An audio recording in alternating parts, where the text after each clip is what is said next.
Tom Grimm, our guest now on Cuse TV. And Tom, let's start with the idea of how the defense has improved this year as you're out there as one of the short stick D middies. What's been a big difference between last year, where it was more than 10 goals a game you were surrendered, and this year where it's down around 7? I think it's just the experience, the time with everyone. We just had an extra year under our belt. Last year was my first year playing a significant role on the team. Mullins was coming back from an injury, so I think it's just the experience that we've had. And for you personally, as a short stick D middie, it was probably not the role you envisioned coming here based on how many points you scored up there at Carthage in high school. But how have you been able to adapt to what you're doing out there at the college level?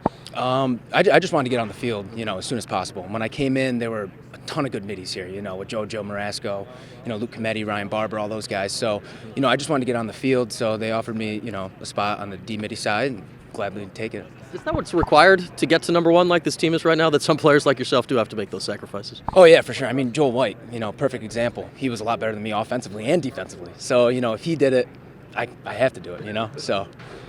But we still see those offensive skills in transition. You got your first career goal a couple weeks ago. What was that moment like for you to finally say you stuck one in the back in an orange uniform? Well, it took me a little while, but it felt good. It felt like high school all over again. So. Now the way the defense is playing, and with Bobby Wardwell in cage, what is Bobby doing specifically to really get you guys organized and be calm out there for you guys? Well, I think his talk, he has a great work ethic. He's incredibly strong, and you can see that work ethic in the weight room. I mentioned him being strong, and it's just that work ethic, and he's communicating very well this year, seeing the ball well. So.